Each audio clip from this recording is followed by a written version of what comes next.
Hi, this is Dennis with Second Chance Tackle, and today in my shop I'm going to be working on a vintage or a classic Zebco 6050 fishing reel. I don't know if many of you have seen this. This is something that you might come up against in a flea market or a garage sale. The reel is about 15 or 20 years old. It's by a trusted American brand, Zebco.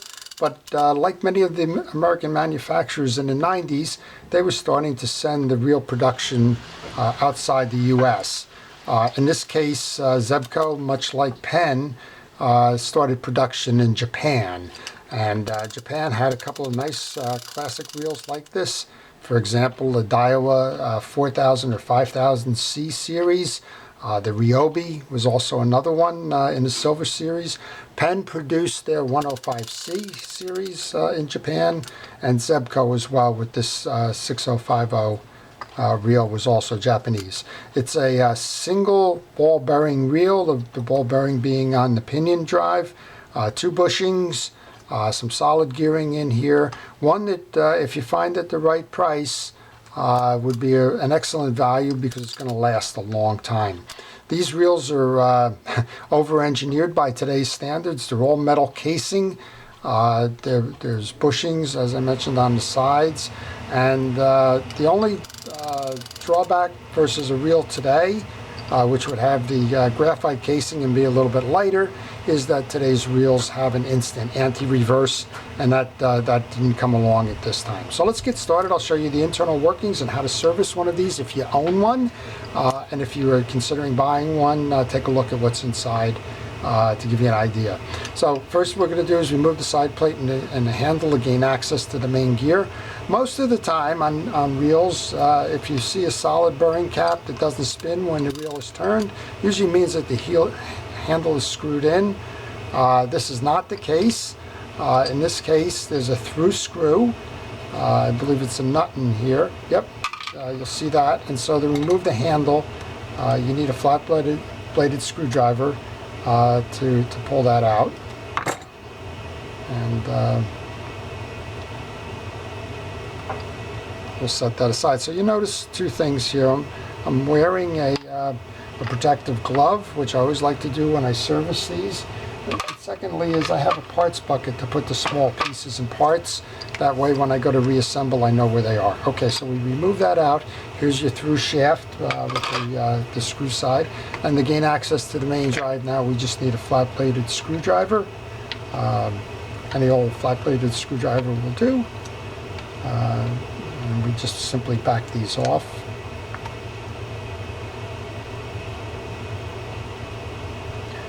So these reels are mainly a saltwater reel, but you'll find these in all sizes. The mechanics inside are basically the same. The technology really does not differ from manufacturer to manufacturer. Where you do start to see the differences in the quality is sometimes in a plastic casing as opposed to a metal casing, plastic internals.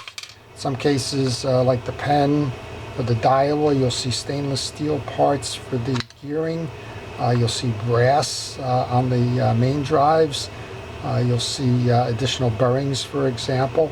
But overall, the technologies themselves, as I expect to see in this reel, are not too different. Okay, so we take the 3 side plate screws out, and then we'll take this off. The main gear simply has a bushing on there. That's a brass bushing. We'll set the side plate aside. Next, we're going to remove the main gear. In order to remove the main gear, you have to take the spool assembly off.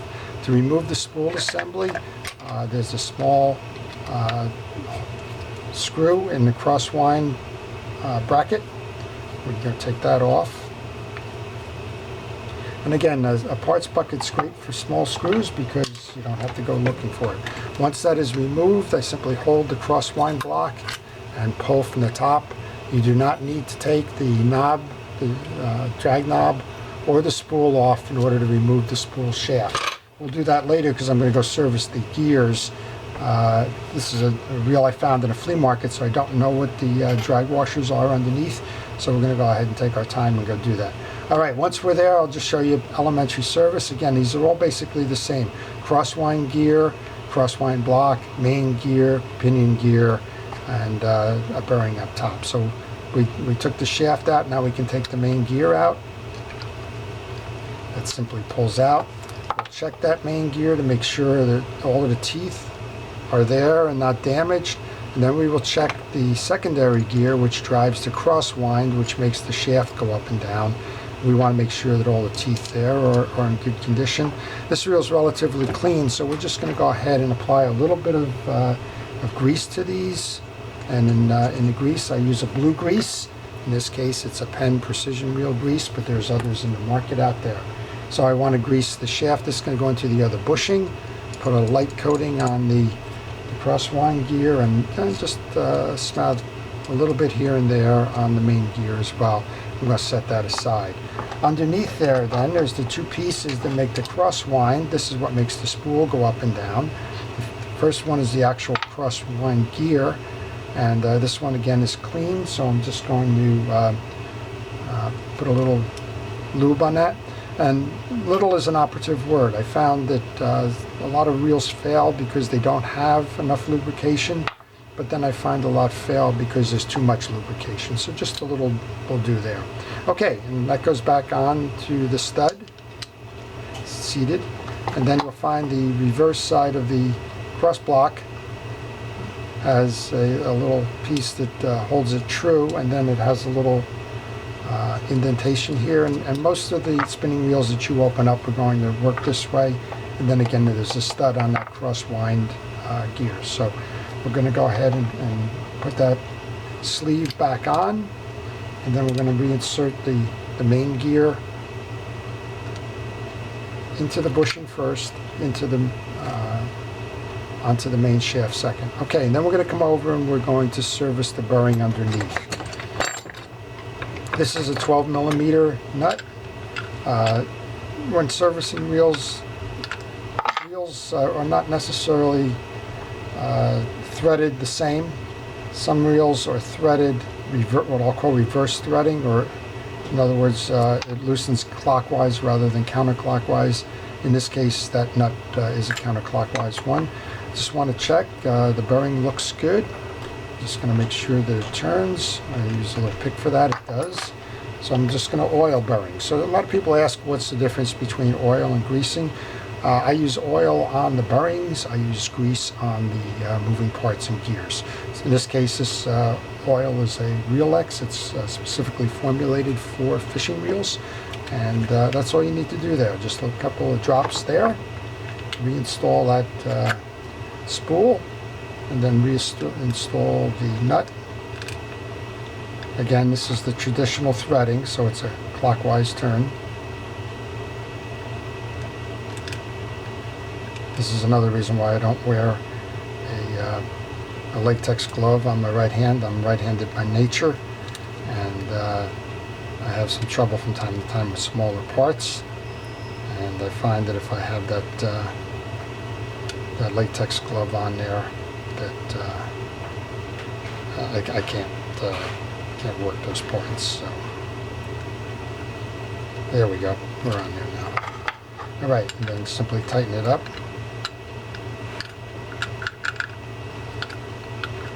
And then we're going to reinstall that spool assembly, and we're going to close the bottom part of this reel up. So tighten, but don't over tighten is the general rule of the thumb with reels. I've seen people break off pieces of reels just because of that. Okay, so now we took that spool shaft off by pulling through the gear assembly. We're going to reinstall by reversing that and then putting that into the crosswind block. And at the crosswind block, you line up the hole in the bottom with that spool shaft. And again, this, if you're working on any particular fishing reel, it's a spinning reel, 9 times out of 10 or 99 times out of 100, you're going to see this type of a basic structure.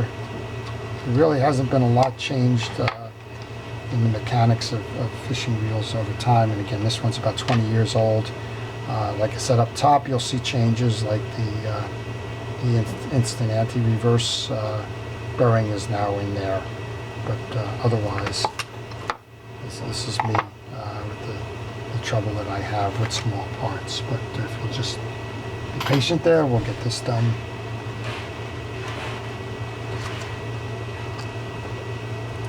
Seems like I got a magnetic screw here, which is making it a little difficult. There we go. Thank you for your patience. Okay, so then we'll just, we're going to close this up by simply putting a little bit more lubrication on the shaft side that goes into the drive side bushing. To keep that, we're going to go put the top back on. Side plate is installed. Insert those screws.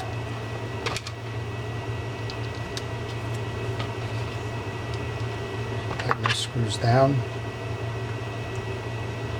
And that case now is it's set for fishing. Now, again, the flea market find, so I don't know the age of that line. So before I go fishing, I'm going to change that line over, and I'm also going to check the drags, which is the next sequence that we will do. Because I don't, this wasn't my reel originally. I don't know how hard this reel has been fished. It doesn't appear as though it's been fished that hard by the service that I just did. It does appear that it is an older reel, so those drags may have been compressed over time and may need to be freed up and lubed. So we'll go take a look at that as soon as we reinstall the handle here. Okay, then the handle goes back in. These are lefty or righty type handles. So whatever your preference, insert on that side, and then insert the screw on the other side, and then the bearing cap to cover that screw, and the lower end of this reel is done. And again, the reel technology, you know, regardless of the manufacturer's name on the reel technology has not really changed that much. The gears get bigger or the gears get smaller. There's a few more bearings in some of the reels, but other than that, you know, this is pretty commonplace across the board. If you wanted to, you didn't need to take the spool off to get the shaft out.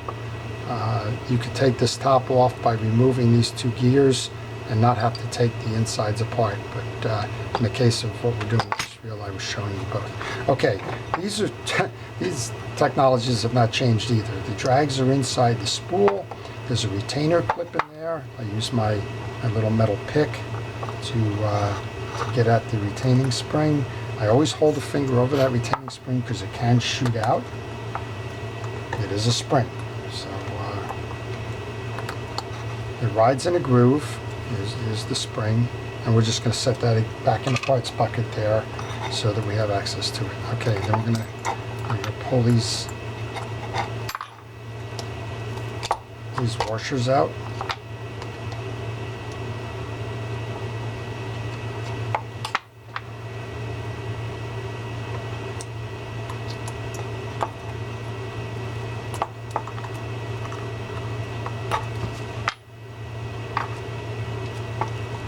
And we're working on these, and this is why we wanted to get in there. We wanted to make sure that the washers are okay. Now, these are composite washers.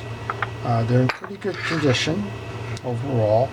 There is some compression on this one here. So we're just going to make sure that they get lubed properly. So I'll set this up for you. It goes fabric washer, metal washer, fabric washer. These washers are actually not used much at all. An eared washer that sits in a groove, a top washer, and then a retaining clip. So that's the sequence that these go in. The eared washer is always in the middle on these. First thing I'll want to do is clean out some of the dirt in there. Again, simply a paper towel can do that, and that's fine. I use a drag grease on fabric washers. That's the case here. I use a Cow's drag grease, but again, there's other drag greases on the marketplace out there. And a little bit on both sides just to keep them lubed. You want to make sure that they're flexible, and then once I grease them up, I just put them in the channel. Make sure these are clean. If these are not clean, you could buff them off with some 4.0 steel wool. And we'll just go through the other two here to make sure that I got this right. This reel will last forever, unless you do some mechanical damage to it. The only problem that you have with reels like this is that the parts are no longer available for them. So if something does break, if you slam the reel into the side and break a handle or a side plate or something, you're done. But that's not uncommon. I just had a customer bring in a 650 SS Penn spin fisher, and those have had a history of having a lot of parts available. But the part that he broke was no longer available. The reel, unfortunately, just had to be turned into a parts reel. Okay, so it went fabric, metal, fabric, eared, fabric, metal, cap. And the retainer clip, which is in this parts bucket, goes back in. There's a groove that it sits in. Again, I hold my finger on this thing because it does have a tendency to fly from time to time. And you'll hear when that thing snaps into the groove.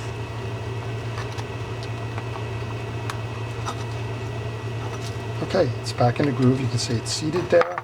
Goes back onto the reel.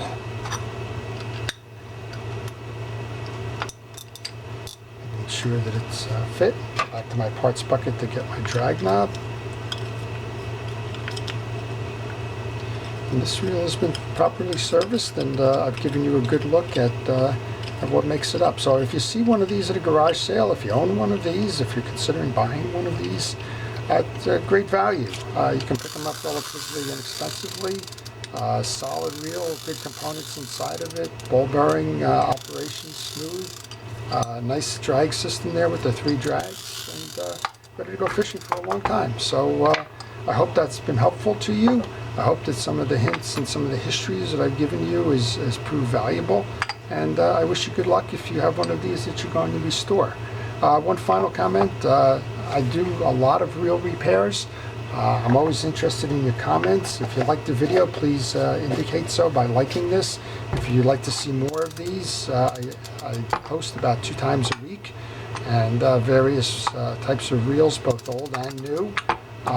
Whatever comes into the shop that needs to be repaired. And I would welcome you subscribing to the channel so that you can watch along with me as I work on some of these classics, as well as some of the newer reels. So this is Dennis with Second Chance Tackle. Thank you for watching. I hope you enjoyed the video.